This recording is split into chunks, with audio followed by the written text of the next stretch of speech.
인스타360의 새로운 360도 카메라 인스타360 ONE RS 1인치 360도 에디션을 가져왔습니다. 이거 이름 왜 이렇게 긴 거야? 이름이 긴 만큼 이름에서 많은 것을 알 수 있습니다. 먼저 제가 이전에 소개드렸던 인스타360 ONE RS 기억나시나요? 렌즈, 코어, 배터리로 이루어진 모듈형 액션캠이었는데요. 바로 이 프로세싱을 담당하는 코어 모듈이 같기 때문에 인스타360 ONE RS라는 이름이 붙은 겁니다. 그리고 1인치 360도 1인치 센서를 가진 360도 카메라라는 의미인데, 카메라에서 이미지를 만드는 가장 중요한 센서인 이미지 센서의 사이즈가 1인치라는 의미입니다. 이전에는 2.3분의 1인치 센서를 사용하고 있었으니까 2배 이상 커진 센서라고 할 수 있는데요. 보통 1인치 센서라고 하면은 DSLR이나 미러리스에 들어가는 급은 아니더라도 전문적인 컴팩트 카메라에 들어가는 센서의 사이즈가 보통 1인치 정도 됩니다. 이렇게 센서의 사이즈가 커지면 얻는 이점이 있는데요. 첫 번째, 어두운 곳에서 조금 더 선명하고 노이즈가 적은 이미지를 얻을 수가 있습니다. 두 번째로는 이미지의 질감이 굉장히 매끄럽고 또 디테일이 잘 표현되면서 사람들이 퀄리티가 좋다 라고 느낄 만한 그런 영상을 만들어낼 수가 있습니다. 자, 그럼 이전과 비교해서 얼마나 달라졌을지, 그리고 사용해보면서 좋았던 점과 불편했던 점은 무엇인지, 결론적으로 여러분이 살만한지 이야기해보겠습니다. 이번 1인치 360도 에디션은 ONE RS라는 이름이 붙였지만 실제로 ONE RS와 비교해보면 많이 다르게 생겼죠. 보시면 일체형처럼 생겼지만 이렇게 분리가 됩니다.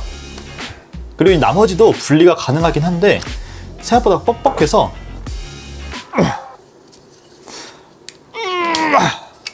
처음에는 안 되는 줄 알았어요. 나중에 알게 된 사실인데 이 USB 커버를 열고 나면 훨씬 더 잘 해체되더라고요. 이게 카메라를 담당하는 렌즈 모듈이고요. 이쪽이 프로세싱 SD카드를 넣고 터치 스크린도 있고요. 전원 버튼과 녹화 버튼 그리고 마이크까지 있는 이것이 코어 모듈입니다. 그리고 이쪽은 USB Type-C로 이루어진 배터리 모듈입니다. 그리고 이 모든 것을 결합해줄 수 있는 케이스, 이것들이 이 제품의 구성이라고 할 수 있습니다. 기존의 인스타360 배터리와는 구조적으로 호환이 될 수가 없습니다. 전작과 마찬가지로 코어 모듈에 마이크로 SD를 장착하여 사용이 가능하고요. 녹화할 수 있는 마이크로 SD의 규격이 V30 클래스여야 합니다. 정확히 해당 클래스, 높거나 낮아도 안 됩니다. 아무래도 6K의 고품질 영상을 녹화하다 보니까 마이크로 SD의 성능 또한 중요한데요. 이러한 규격의 마이크로 SD를 고를 자신이 없으시다면 인스타360의 공식 마이크로 SD를 구매하시는 것도 좋은 방법이에요. 충전은 배터리 모듈에 있는 USB Type-C 단자로 가능합니다. 이 Type-C 단자를 통해서 마이크 어댑터를 장착하면 외장 마이크도 사용하실 수 있습니다. 유구한 명품 카메라 회사 라이카와의 협업으로 탄생한 이 1인치 센서의 카메라는 무려 6K에 해당하는 5888-2944 해상도에 30프레임으로 촬영할 수가 있습니다.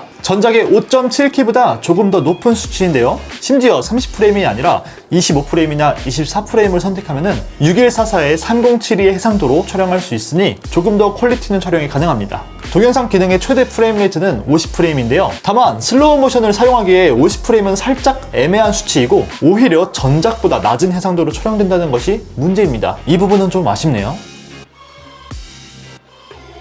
사진의 경우에는 무려 6.6K에 해당하는 해상도로 촬영을 할 수 있고 로우 파일로 저장 또한 가능합니다. 배터리 타임은 공식적으로 62분 촬영이 가능하다고 하는데요. 그런데 직접 테스트를 해본 결과 30분 정도 촬영했을 때 발열 경고가 뜨면서 촬영이 중단되었습니다. 아무래도 1인치 센서가 양 카메라 2개에 달려있고 그 모든 것을 프로세싱 하는데 발열이 엄청났을 것 같습니다. 인스타360 카메라가 그동안 보여준 다양한 기능들 역시 이 카메라에도 들어가 있습니다. 이런 인비저블 셀피 스틱처럼 얇은 삼각대라면 이렇게 들고 촬영을 해도 마치 손에 들고 있지 않은 것처럼 보이게 하는 기능, 카메라가 흔들리거나 또는 회전해도 그대로 그 자리에 있는 것처럼 보이게 하는 매우 안정적인 플로우 스테이트 기능, 그리고 모바일 앱으로 실시간 모니터링도 매끄럽게 되고요. 카메라 내에 영상을 볼 수도 있고 또는 다양한 템플릿을 이용해서 멋진 영상을 만들어 볼 수도 있습니다. 모바일 앱은 복잡한 거 없이 그냥 최초 1회만 제대로 연결하면은 그 다음부터는 카메라를 켰을 때 휴대폰과 자동으로 연결이 되기 때문에 아주 편리하게 사용할 수가 있습니다. 특히 이런 360도 카메라는 내가 지금 어떻게 찍히고 있는지, 그리고 방금 찍은 영상이 어떻게 나왔는지 이 조그만 스크린으로 제대로 확인할 수가 없거든요. 그렇기 때문에 이런 모바일 앱이 중요한데 인스타360이 이러한 부분을 정말 제대로 만들었다고 생각합니다. 360도 카메라는 기존의 카메라들이 할 수 없는 또는 매우 하기 어려운 것들을 아주 간단하게 만들어 줄 수 있는 매우 특별한 카메라라고 생각합니다. 엄청나게 넓은 화각을 만들어낼 수 있고요. 그리고 작은 행성처럼 보이게 하는 타이니 플래닛 기법, 이런 영상은 많이 보셨을 겁니다. 이런 것들은 기본이고 애초에 카메라가 매우 작고 또 흔들림 보정이 잘 되다 보니까 셀카봉을 2단으로 연결하거나 또는 매우 긴 셀카봉을 이용해서 마치 드론을 쓴 것처럼 만들 수도 있고 짐벌을 사용한 것처럼 영상을 만들 수도 있습니다. 그리고 이 카메라의 단점도 빼먹을 수가 없는데요. 첫 번째로 발열과 배터리 타임인데요. 30분 정도 촬영했을 때 발열 경고가 뜨면서 촬영이 중단되었습니다. 그리고 발열 문제가 해소된다 하더라도 1시간밖에 되지 않는 배터리 타임은 뭐 한눈에 보기에도 배터리가 작아서 어쩔 수 없는 부분인 것 같긴 합니다만 그래도 이거는 아쉬울 수밖에 없죠. 하지만 당연히 타임랩스를 촬영할 때는 30분 이상 녹화가 가능했습니다. 두 번째로는 SD카드를 갈 때에 어려움이 있다는 겁니다. 이걸 분리하는 게 생각보다 어려워요. 이렇게 꾹 눌러서 떼야 되는데 이게 왠지 막 고장날 것 같은 느낌이 드는데 은근히 고장 안 나더라고요. 하지만 이렇게 분리하게 되면은 커넥터 부분이 그대로 노출되기 때문에 여기에 물이나 먼지가 들어간다면 제대로 연결이 되지 않을 수 있겠죠. SD카드는 이 중간 여기에 있습니다. 그렇기 때문에 이 화면을 이렇게 위로 들어 올리는데 이게 좀 힘이 필요해요. 그래서 이거를 남한테 시키려고 하면은 따로 교육을 해줘야 될 정도로 좀 번거롭습니다. 아무튼 그래서 이 코어 모듈에 SD카드를 뺄 수 있는데 이것도 손톱으로 잘 눌러서 빼줘야 합니다. 뭐 이런 바깥에 있었으면 좋았겠지만 이 카메라가 아무래도 모듈식으로 만들다 보니까 어쩔 수 없이 이렇게 된 것 같은데 이 부분은 그래도 좀 아쉽네요. 그리고 지난번 인스타360 RS 때에도 지적한 부분인데 촬영까지의 시간이 오래 걸립니다.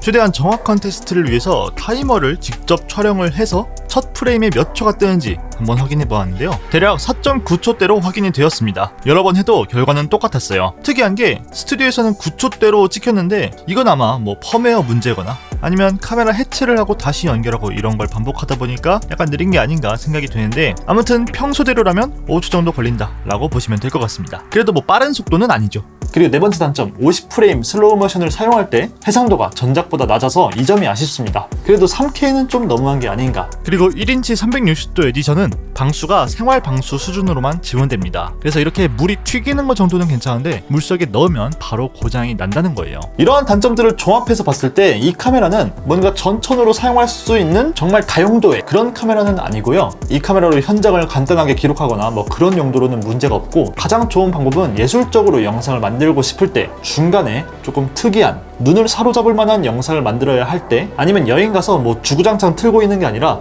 조금 멋진 풍경 나왔을 때 쓱 한번 촬영해주고 이 카메라가 그런 부분에서는 확실히 제값을 해줄 것 같습니다. 사실 이 카메라가 비싸 보이긴 해도 지금 이 카메라를 대체할 대안이 없습니다. 1인치 센서를 가지고 있고 이미지 퀄리티도 최상급이고 그리고 6K 해상도까지 이걸 거의 비슷하게 다른 시스템으로 구축을 해보려고 한다면 거의 돈 1000만원 들어갈 겁니다. 그래서 이 카메라 정말 특수한 분들의 수요를 만족해줄 수 있는 카메라인 것 같고요. 느낌 있는 영상을 만들고 싶으신 분들은 이 카메라를 주목해 보시는 것도 좋을 것 같습니다. 그럼 오늘 비디오 클래스는 여기까지고요. 저는 다음에 더욱더 유용하고 재미있는 비디오 클래스로 돌아오도록 하겠습니다.